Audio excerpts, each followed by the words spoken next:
Hi everyone, hope you're all well. So it's been a while since I've done a proper vlog and I've decided today to do some baking, so I thought it might be fun to record it, make a vlog out of it and also have a bit of a chat as well as I'm going along. So I'm using the good old B-roll book, which my parents have had all the married life pretty much. It's the recipes that we always use.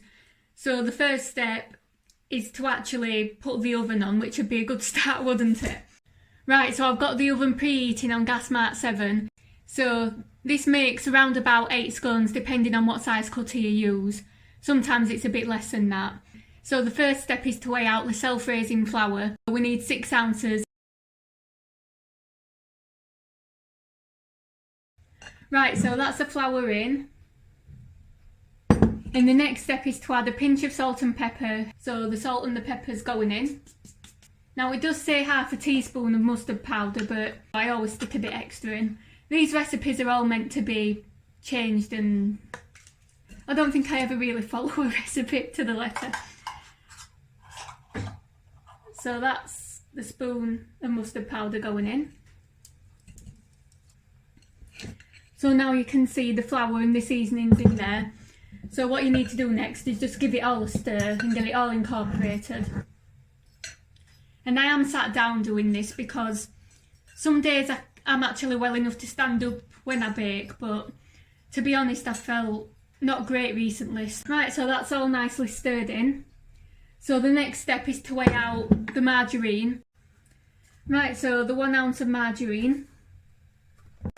And then you just want to mix it with your hands until it basically looks like breadcrumbs. Now, recently with my FND, I have been struggling with my hands and my arms, so doing something like this, it usually either makes my hand lock, my fingers lock to the point where I can't use my hands. 3 weeks at a time it was, not that long ago. But I've also recently developed tics and jerks in my arms as well, and my hands. It's pretty much a guarantee that that's going to happen at some point, probably after I've finished doing this. Right, so that's all mixed in. So the next part of the recipe is to add in the cheese. Now the recipe does actually say 3 ounces and you have to reserve a little bit for sprinkling on top. But to be honest, we've got 3/4 of a bag of cheese and I'm just going to whack it all in. So I'm going to add most of it in this. But I am going to save a little bit just in the bottom of the bag to sprinkle on the top when I've done the egg wash. We just stir that in. Right, so that's all nicely mixed in. So the next step is to mix it into a dough using the egg and the milk. So you need 1 medium egg and it says 2 tablespoons of milk, but it's all about looking and seeing how the mixture looks. So yeah, let's get mixing.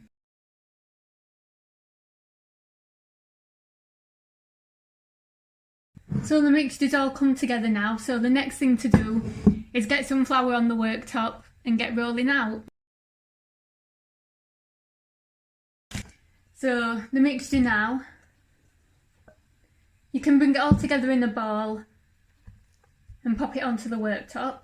Now a fun and interesting fact about me that not many people will know, especially people who watch your vlogs, is that when I was at catering college, because I did catering college for 3 years, and I also worked in a cafe for 6 years prior to getting ill.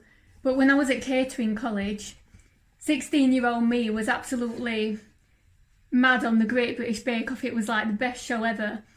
And I actually went to meet Mary Berry at one of her book signings. And I actually took her a cake. Like, how many people can say that they baked a cake for Mary Berry? I doubt very much that she ate it, but yeah, it was lovely to meet her. She was so lovely. And I'll actually put the photo on the screen now for you to see.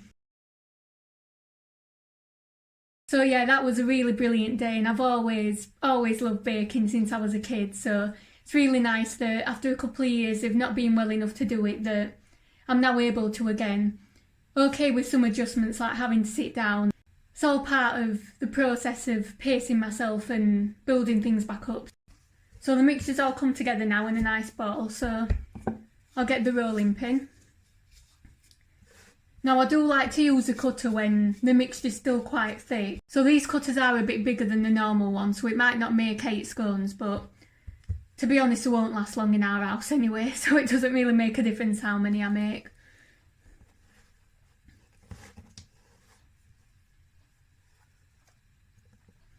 So that's the first heart-shaped scone.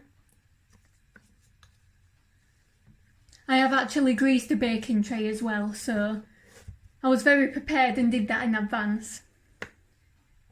In all honesty, I haven't felt myself recently in terms of mental health either. I always struggle when it gets to this time of the year because it was this time of year that things were at the worst, so it kind of holds a lot of bad memories for me. So I feel like if I can do things like this and achieve something, obviously when you're feeling down, it helps to motivate you, so it's only a good thing. So that's another reason why I thought I'd film it and do a vlog about it as well, because obviously vlogging is something else that I really enjoy doing. And it's been a while since I've had a bit of a natter with you all, so yeah, I thought it'd be good.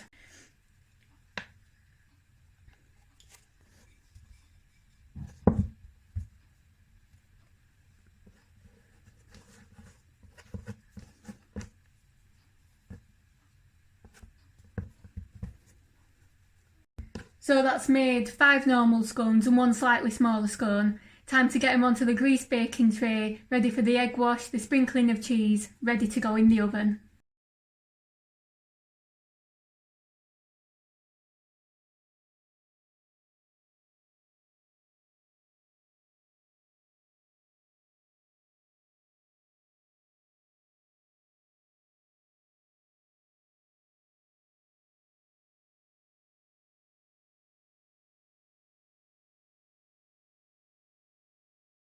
All ready to go in the oven.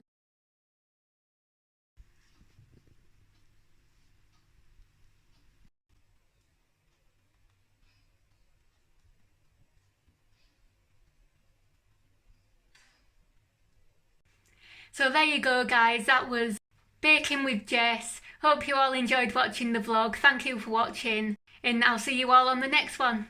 Bye!